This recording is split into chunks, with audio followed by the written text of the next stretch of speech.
Apparently, they're saying Washington, D.C. is worse than South Africa. All right, let's check it out. This is a suggestion via a channel member. Let's jump into it, guys. Let's do it. There has been a huge media war over President Trump's crackdown on D.C. crime, taking power over the district's police department and bringing in the FBI and the National Guard as a show of force. All right, let's do it. You know, you're reporters, and I understand a lot of you tend to be on the liberal side, but you don't want to get mugged and raped and shot and killed. Our capital city has been overtaken by violent gangs and bloodthirsty criminals, roving mobs of wild youth, drugged out maniacs and homeless people, and we're not going to let it happen anymore. Mayor Muriel Bowser now is suing the feds to block the takeover, but has little leverage because of the district's limited home rule powers.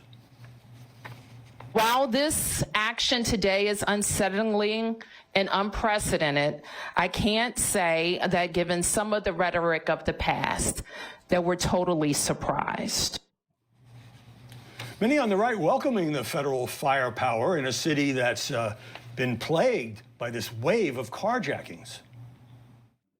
This is brilliant, especially that show of force that we just saw during this press conference, this Liberation Day for Washington, D.C. We saw firsthand as a White House press corps member talked about how he had been robbed at gunpoint by a child and nothing happened. I can't tell you how profoundly stupid it is for Democrats to get up with their facts and their figures and their charts and their graphs and say, look, you're safe. Can't you read this chart, idiots? Why are you complaining? That's kind of what it sounds like whenever you hear people say, we need to defund the police, specifically in some of our like terribly blue inner cities, guys. Like, you understand that, right? That's kind of exactly what it sounds like. It's like, listen, we see the criminality. Like, we hear about it in the music. We see it every single night on the news. All right. So how exactly are you trying to say that things are better if we do not have like a gigantic police force? Bro, what are you talking about? Listen, if you have done bad, you need to go to jail. That's what it is here. There is no way around this here, bro.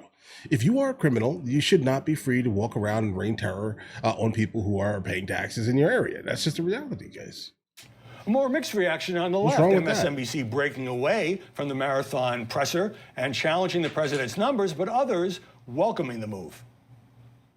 He portrayed D.C. as a city awash in crime, in crisis, a place that's unsafe to walk the streets. That's just not true. Donald Trump wants us all to be talking about his decision to send just enough National Guard troops onto the streets of Washington, D.C., so that news cameras can get pictures of them. People living in supposedly a nice part of town, downtown, where there's shootings, where there's still carjackings, where there's still muggings, where people are still getting the hell beaten out of them, walking to a restaurant.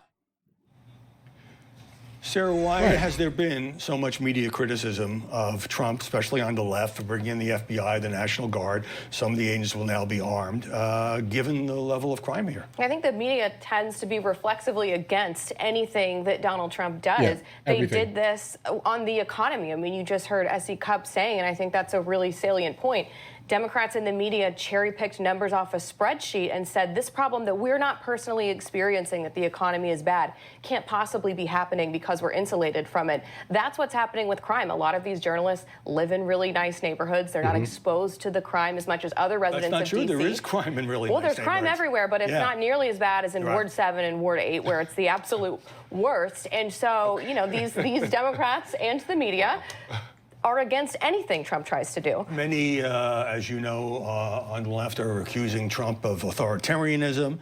But in the city, there are people who are afraid to walk around, especially with this wave of carjackings. Only 16 carjackings in July. I mean, that's disgraceful. Only? So why not welcome the extra firepower? Look, Let me see my town, in guys. Ward 8. Okay, I am a Ward 8 resident in the city, and there was a time at the... Explain to people. Yeah, Ward 8 is a neighborhood that, if you know, based on all the statistics, is a quote-unquote a high-crime zip code.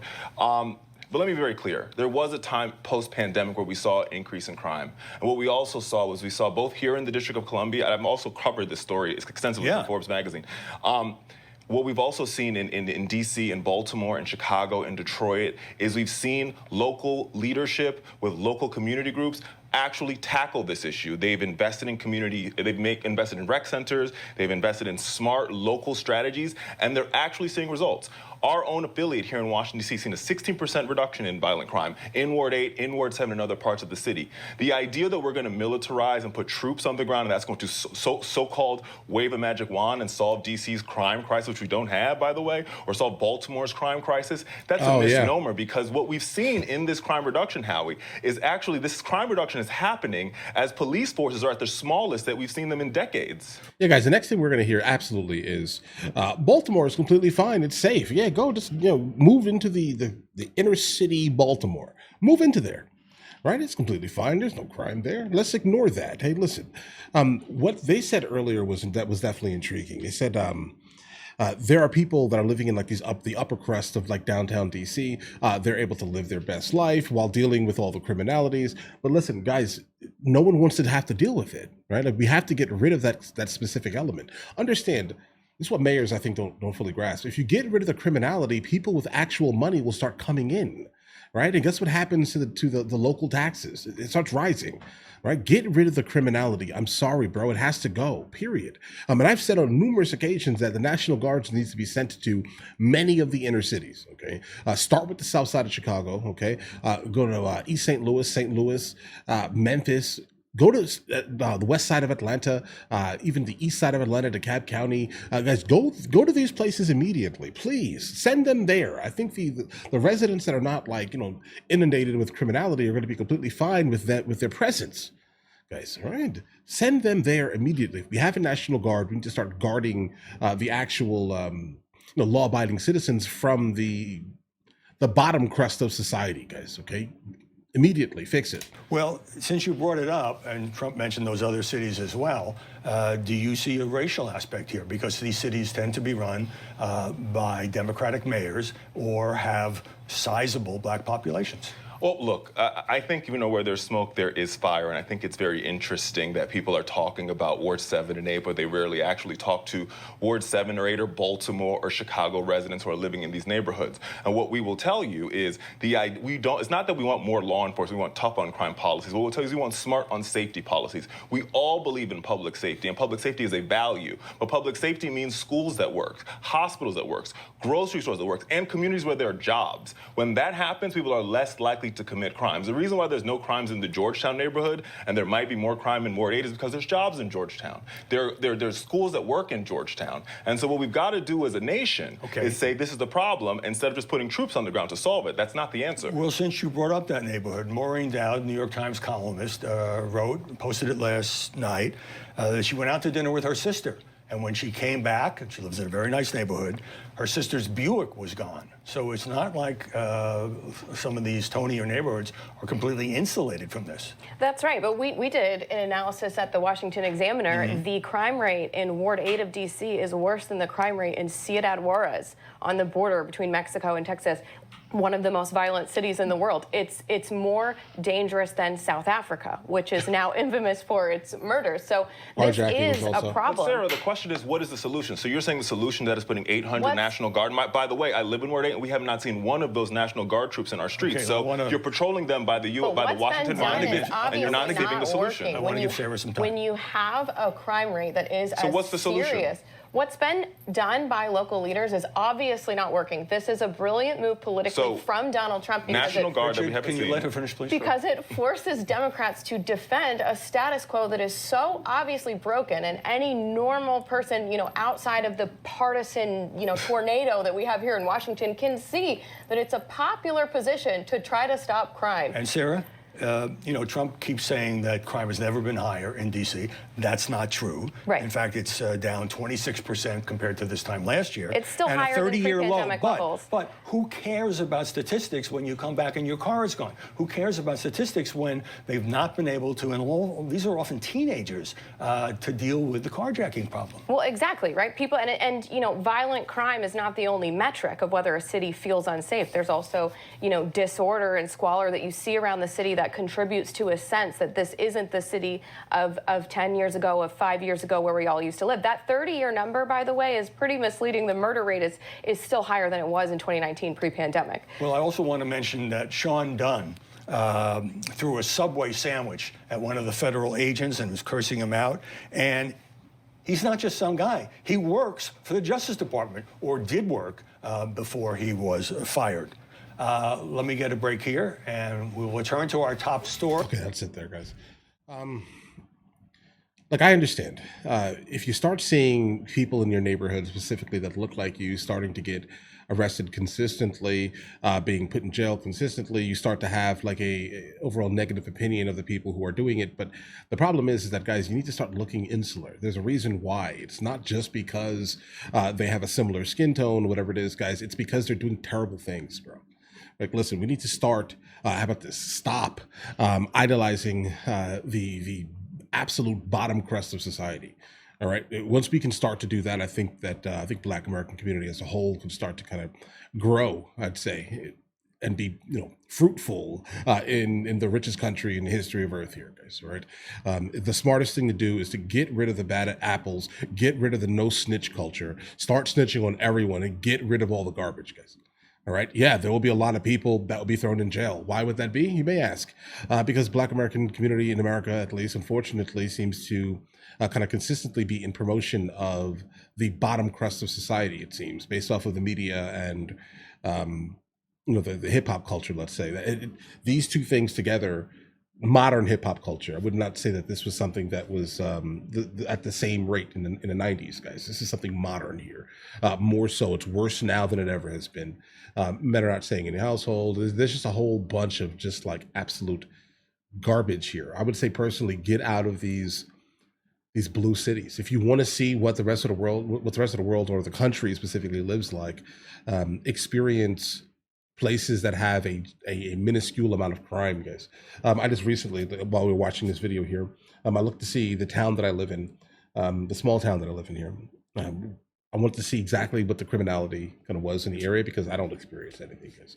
Apparently, our overall crime rate is 3.13 per 1,000 people, compared to the national average of 33.37. That's what it is here. Now, keep in mind, just like the journalist, they live in areas that are specifically, hold on, guys, apologies. They live in super safe areas, and they're saying that they did not experience anything. If I was to go off of my specific lived experience on, or if more police are needed for things, absolutely. Like my area specifically, only I noticed that it's just tickets. There's so little to do. If that makes any sense, like there's so little criminality here where I live. It's just traffic tickets, bro, and it's nonsense. They'll sit on the road and say, set up these like drunk driving tests and things like that. But that's basically all they do. I hear about nothing here, nothing at all, right? And the reason why I'm kind of bringing this up is that, guys, every single person in my neighborhood all you see is Trump signs everywhere on everyone's cars and things like that. That's what my neighborhood looks like, and it's interesting that one thing almost always coincides with the amount of criminality, but people want to argue that point. What's to argue about, guys? All right, get out of these massively blue, strongholds, and you'll start to realize that you can actually live a life without having to walk down the street past, a person, excessively inebriated off of some type of narcotic, okay, sitting on the street, or massive amount of loitering of young teenagers, guys, okay?